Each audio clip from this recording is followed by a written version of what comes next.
about Ramadan and diabetes. But as he has said, it's not him. It's not him alone.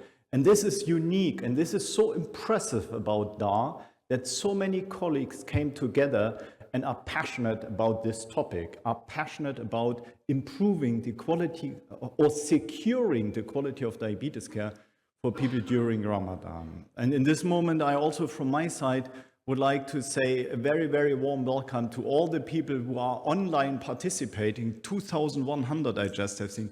This is very, very, very powerful talking about diabetes.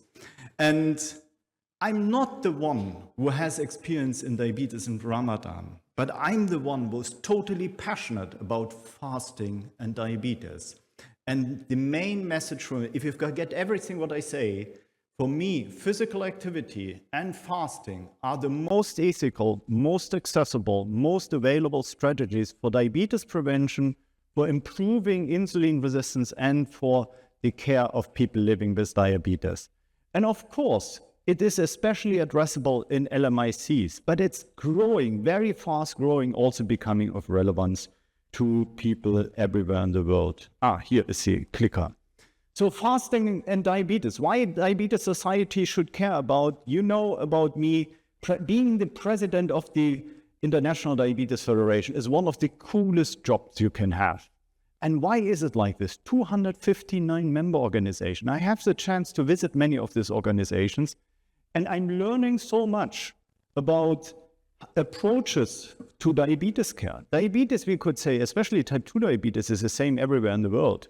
But the approaches the countries, the Ministry of Health, physicians, private organizations, government organizations are taking are very different.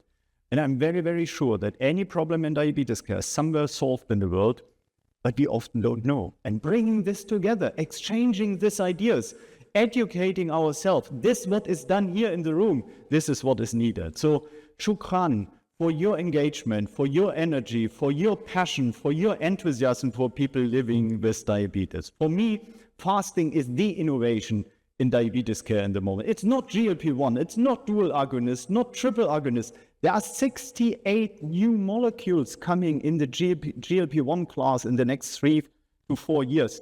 No, this is not the innovation. The innovation is tackling fasting as strategy for people living with diabetes. If you would ask me, and I'm getting this question very often, tell me, what is the one main determinant for people getting diabetes? There are thousands. What is the one main determinant? And it's actually very easy. It's our lifestyle, and it's our lifestyle driven by fried carbs. If you fry carbs at a temperature of above 130 degrees Celsius, you build bonds between glucose and fat, you eat them, it's lekker, it's tasty, it's quality of life for many of us, and where the body cannot break it down. So what is the body doing? It's storing them in the liver. And this is method, this is mesh. Now, why I'm saying this, fasting is the main strategy against this. But the problem is carb and fried carbs.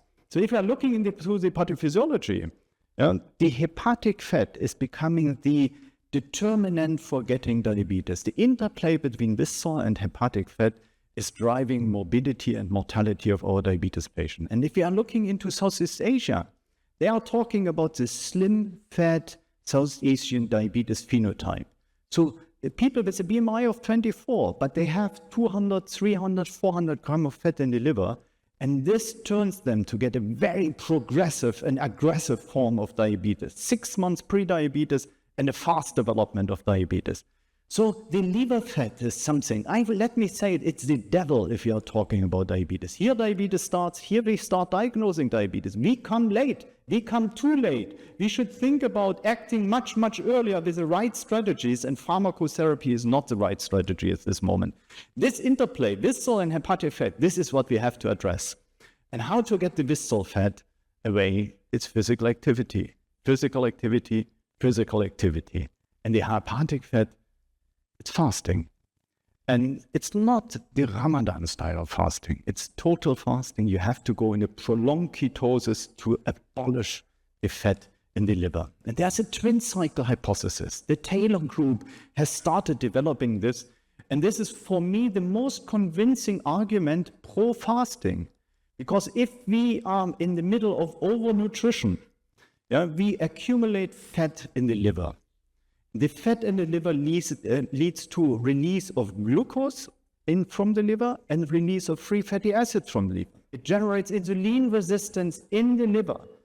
And it leads to fatty liver disease. But this release of glucose and free fatty acids from the liver go to the pancreas. They initiate fatty pancreas. They initiate a subclinical inflammation in the pancreas. It's like a little pancreatitis because of the fatty acids in the pancreas. So you have more glucose out of the liver, you have failure of the beta cells in the pancreas, and this turns into an aggressive form of diabetes. And the reason for this is overnutrition. This is what we are eating. Think about, for the coffee break, if you are going out and say, what can we eat? Fried carbs or a lot of fruits or vegetables? What to choose? It's our daily habit. And it is so difficult to change this.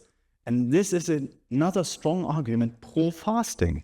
It's easier to fast than to change the habit in a cultural environment like here continuously. So this is, if the fat is in the liver, it's also in the pancreas, it destroys insulin secretion, but the opposite also works. If you remove fat out of the liver, we remove it out of the pancreas, and we might lead to remission of diabetes. And remission of diabetes, this is the goal of all of us, of the International Diabetes Federation, of all the diabetes organizations in the world. So again, fasting is this innovation. We know eating less is healthy. It's good for the brain, it's good for the gut, it's good for the pancreas and the liver. Maybe eating for 2 weeks nothing is even more healthy.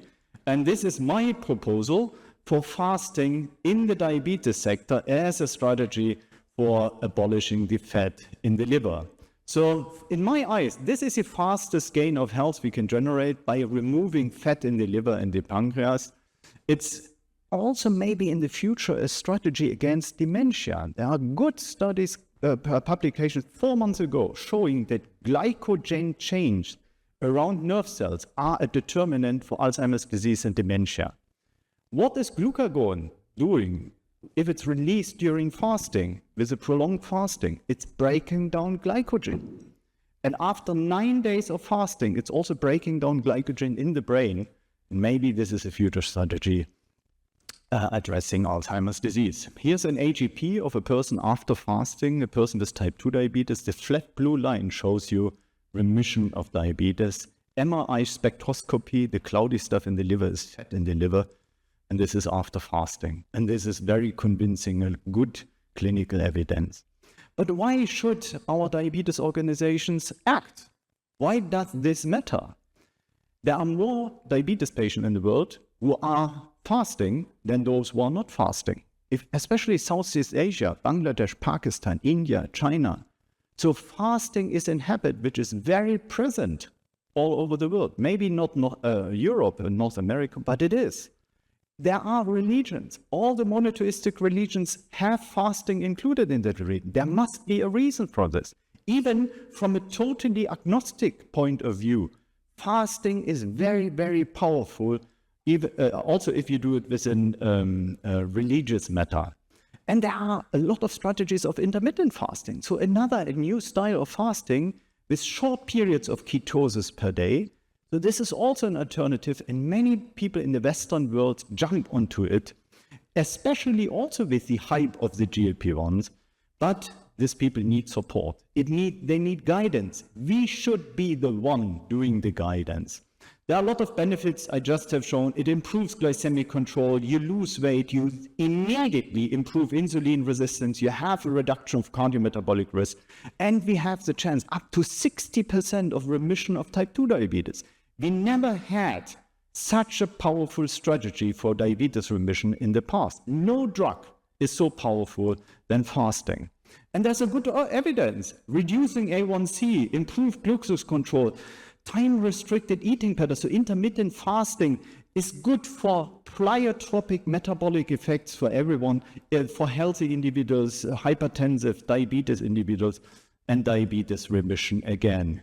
But these metabolic improvements with any style of fasting needs guidance, needs surveillance, needs assistance. Some people may be able to say, okay, I I do intermittent fasting, I do water diet, I do any kind of fasting style, but many of our diabetes patients, especially with polypharmacy, need support. So this is relevant for our diabetes organization, any diabetes organization in the world. But all our guidelines say the first step in diabetes care is lifestyle. Fasting and physical activity is a perfect strategy for lifestyle change. There's a cultural relevance. Our diabetes guidelines say drug 1, drug 2, drug 3. Using fasting in a cultural environment can become a very powerful diabetes strategy as public health strategy or as medical strategy. We need us as an organization to guide, and we need more research in this field. So why should diabetes organization support fasting? Because of the guidance, because we are responsible for the safety of our patients. Think about type 1 patient, a patient with AID systems who want to fast. It's becoming such immediately tricky. We have to think about what are high-risk groups during fasting, especially during Ramadan, and we have to generate the evidence for this. So the key recommendation for any diabetes organization in the world, we need to have a very clear position. I actually would say it's also acceptable if a diabetes organization say, no, we forbid fasting. It would be wrong, but it's a clear position. The clear statement, how to handle fasting, how to provide guidance, this is needed. And this is something where I'm very thankful to the DAR community and also the initiative with the next ADA-ASD guideline that these aspects are included. We need to provide structured education for healthcare professionals because there are many colleagues who say, no, don't fast. Not because it's dangerous, because they don't know. And this is our task. We have to educate them, but we need in the same moment of the education for the patient, we have to prioritize research questions, and there are many. We have to be cultural sensitive. Of course, fasting works if you do it totally agnostic, but religious aspects are very important to decide, to sustain, and to be embedded in the culture. And we have to develop training programs. And this is something where the DAR community is very, very powerful to have the risk calculator, to have this guidance, to have this guideline where I'm so proud that this is also an IDF DAR guideline. And this is what is needed, especially for patients with polypharmacy. So thank you very much to you as a community for developing this, because this is purely in the middle and the target of the vision and the mission of the International Diabetes Federation. But fasting is more than only Ramadan. And fasting for the Diabetes Association is a strategic decision, is a strategic opportunity. And we have to shape this, we have to build this. Now it's a seed in a fertile soil, but let's grow a big, strong tree of fasting for people with diabetes. And as president of IDF, I prioritize that these are the actions we have to go for, to embed fasting into our guideline, to develop educational programs, to work together with the faith leaders, and to do research in the field, and to scale up education, education, education. So from my side, fasting, together with physical activity, is the most ethical, most accessible, most available strategy to combat diabetes, to treat diabetes, to prevent diabetes, and to improve the outcome, morbidity and mortality of our patients with chronic diseases. So keep this in mind. We don't need only, there is a place for medication, and there are very good medication, but jumping on extremely expensive strategies that the Minister of Health of India says, Peter, this strategy makes diabetes care 20 times more expensive than what we have. From an ethical and a public health point of view, this is not an opportunity. But here we have something which costs nothing, is available for and accessible for everyone. And that's why I'm so proud that Mohammed, together with Daniela, they are leading the group of fasting and diabetes of the International Diabetes Federation. And I'm looking forward to April 27, having a guideline, an IDF guideline on fasting and diabetes. If you want to know more about, these are social media channels, which I do myself, and I inform about it, and I invite you to participate. And with this, I would like to encourage you to use all your energy, your passion, your enthusiasm for improving quality of care for people living with diabetes. By the way, to come to Qatar, came back, but at the end, to help our patients to fast away the diabetes. Shukran, thank you very much. And I would like to take now the opportunity that we dive into physiology and physiological changes during Ramadan for people living with diabetes. And Mos Al-Islam Faris from Jordan is the next speaker to address physiology and people living with diabetes. Right. I think there might be a slight change because one of our speakers is in the airport and got a flight.